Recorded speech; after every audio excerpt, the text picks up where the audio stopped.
Should a platform like eBay be able to come into our, it's from Silicon Valley, should they be able to come into our communities, into Germany, into France, into Spain? Should they be able to, just because they have some software, set up a platform that then charges 4 to 20%, of all of the transactions that we will make, offers very little to our communities? They're essentially like taxes, and they're not even like income taxes. I mean, it's 4 to 20% of the total value of the product. So your income actually may be, it may be actually 50% of your income or 40% of your income goes to these companies, which then provide no services. So yes, of course we should get rid of these companies' holds over our society, and all we need to do is develop good software that can replace it, and have the willingness to make the switch, so that if people have this vision that yes, we should have our own platform, we should be the owners of the platform and not the slaves to it, then it's gonna take a certain amount of willfulness on the part of people to say, yes, I will participate in the crowd action. I will go ahead and help to crowdfund the software to make it better. If there's bugs in the software, we'll improve it. And we as a community will have the power then to decide which direction the platform goes. And so if 3 years down the road, eBay or Facebook or whoever says, oh, suddenly, we've changed our rules and we're going to do it a different way, if we don't have an alternative to them, then there's nothing we can do. They just decide the way that we're herded around as 100 million people herded here, 100 million people herded there, and they hold all the keys. So of course we should be supporting free software. We should be supporting cooperative platforms, and we should be the owners of those platforms.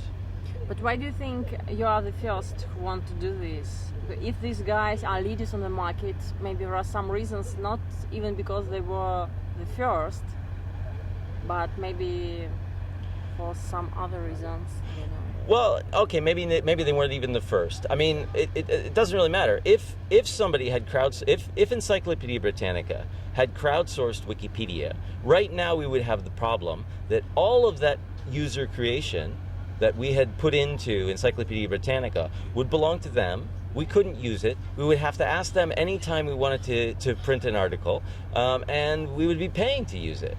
And this is why these crowdsourced platforms and the collaborative economy needs to move to platform cooperativism, so that we are the owners of this data. We are the owners of the platforms, and we can decide what to do with them. So the way that crowd acting works is very much like crowdfunding. But instead of everybody putting money into a hat, what we do is we all put in a promise for an action. And when we reach the threshold for the action, then we all go and do it. So, for example, if I live alongside a park that's really dirty and my government isn't cleaning it up, but I don't want to go out there and spend 3 weeks cleaning it up, and other people in my neighborhood may also want to do the same thing, well, then I can say, okay, I'll put in an afternoon of my life cleaning this, and I think we probably need another 300 people to also do the same thing. If we all get together and do it, it'll only be an afternoon of work. It'll be fun. We'll do it together, and it'll get done. And so, but I'll only do it if there's another 300 people that come along, because otherwise it's 3 weeks of my life. So, I set up a campaign. I say I want to go clean up the park, and I wait until there's 300 signatures. If the 300 signatures don't appear, I'm not going to waste my time cleaning up the park, because I know it still will be dirty when I'm done, even if I work for an afternoon. But if the 300 signatures do appear, then we get in touch with everybody, and we set a date, and we say, okay, now let's go out and clean the park. And that's how crowd acting works. So basically, crowd acting is a mechanism that everybody can use to push social change. Yeah. So it's something that we can use to scale up social change, to make it work faster, because a lot of times activists go out and do something that there is not going to be a critical mass for in the society. Like, say, animal rights activists are a classic example of people. The vast majority of people have very little concern for animal rights. They're far more concerned about eating animals than they are about animal rights. And animal rights activists are out there sort of like trying to get people to change the society. And there's probably not a critical mass behind it. But I think it's interesting that they're out there doing that. I don't think there's anything bad about it. But it's interesting to question whether is there going to be a critical mass to make something really happen or not. And crowd acting is the mechanism in which you can find out if that critical mass is there, if there is a will, if there's a political will behind in enough people's minds to actually make the changes that you want to create. And so you set up a crowd acting campaign, and you see how it goes. You know, you reach out to your friends. If they're interested, they can join, but no one has to do anything until the critical mass is achieved. And when the critical mass is achieved, you know that it will work, as long as your strategy is well thought out. And how do you think these crowd acting mechanisms can work in the countries without democracy?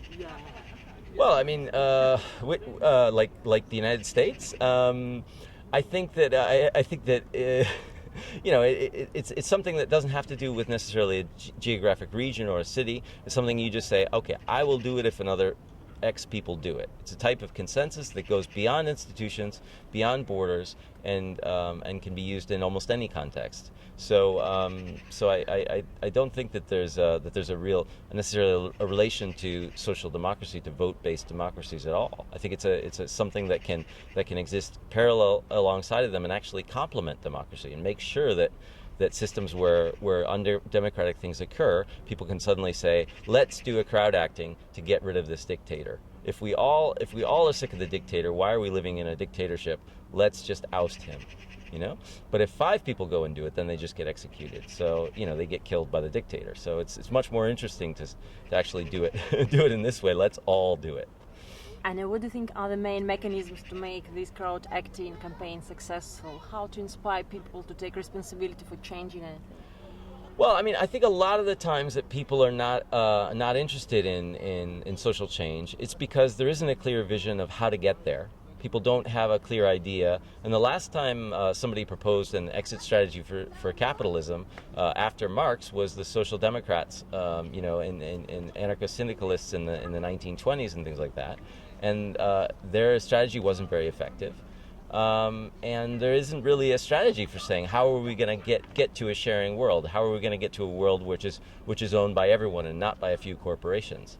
So in the lack of that strategy, it's not surprising that people are sort of apathetic and not interested in social change, and I totally understand that.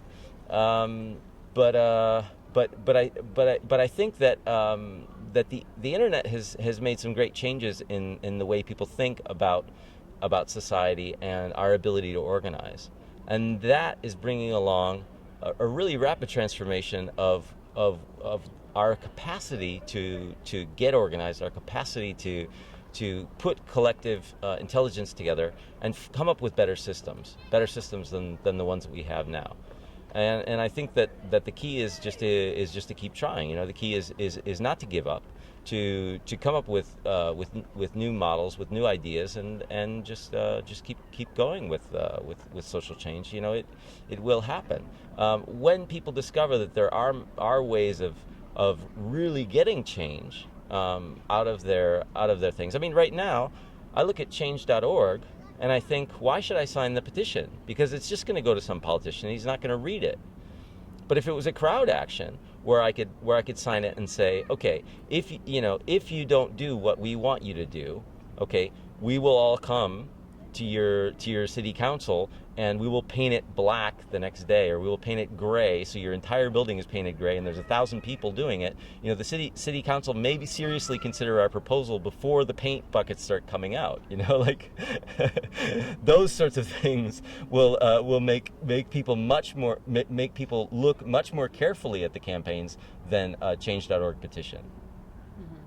Can you please give 1-2 examples of really successful crowd acting campaigns in the history that inspired you as an activist? Well, no, I mean, this is a new thing. We don't have a platform yet in English. We've only got a platform in Dutch. So I mean, crowdfunding is the most inspiring examples of crowd acting. You know, I mean, this is completely transforming the way that things get funded. So I would say that crowdfunding is the only thing that we have so far to show for this. But it's extremely inspiring what's happening with crowdfunding. I mean, thousands of useful projects are getting funded, and no longer do we have to go around asking rich people for for their goodwill when we want to create community-based projects. We can actually go out to the community and say, hey, why don't we all put in a $5, and then it gets created. So WhatsApp. WhatsApp is an application that about around 1 billion people in the world use, and there already exists a good alternative to WhatsApp, right? An alternative that's secure, and an alternative that we know is encrypted end to end, so that no information goes onto the servers. Facebook has shown itself. Facebook are the owners of WhatsApp, and they've shown themselves time and time again to misrepresent their intentions to the public and to use users' data against them.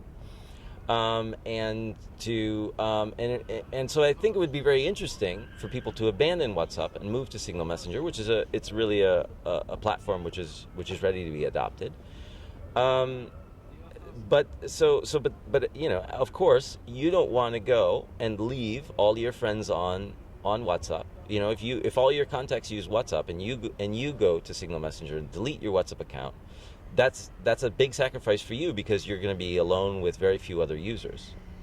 So the solution to this problem is to do it en masse, to say, like, okay, I will make an agreement to switch from WhatsApp to Signal Messenger if another, like, say 500 million people also decide to do so.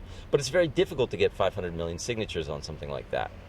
So another way that we could use another strategy that we could use would be to say, okay, I will make the switch from WhatsApp to Signal Messenger if 80% of my friends are also on Signal. So at the moment that 80% of my friends are on Signal, 80% of the friends who use WhatsApp are on Signal, then that will be the moment for me to tell the other 20%, hey, look, I'm no longer gonna be using WhatsApp because I mistrust this company and the way they misrepresent their intentions, the way they use users' data against them, and the way that they've shown themselves to be irresponsible around privacy.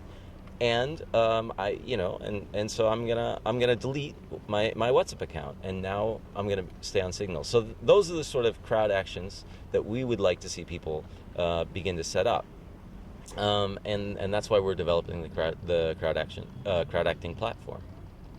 And what was the beginning of crowd acting? Well, actually, crowd acting goes back to much earlier origins. I mean, of course, anyone who ever tried to set up a union, that's essentially crowd acting. You're saying, okay, we're all going to get together and collectively bargain against our employer for a better wage or for better conditions.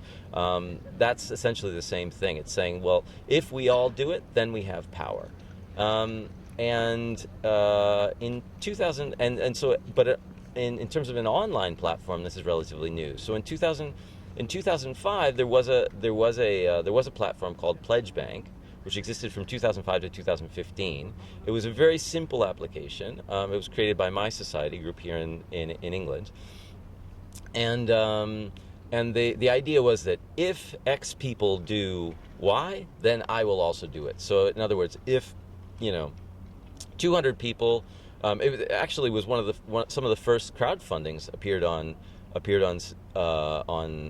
Pledge Bank, where a developer would say, if X numbers of developers put in 20 euros, then I will code some application. So we need 100, and they would sign it, and people would actually go and code the application, and it would get done. So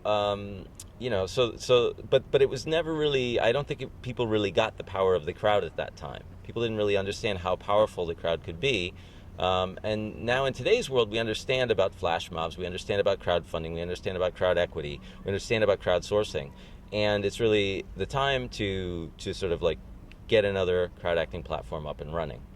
And that's what Collection is trying to do in the Netherlands. They're trying to build a crowd acting platform. And why do you think the society needs the alternative to WhatsApp, to Amazon? What will be the...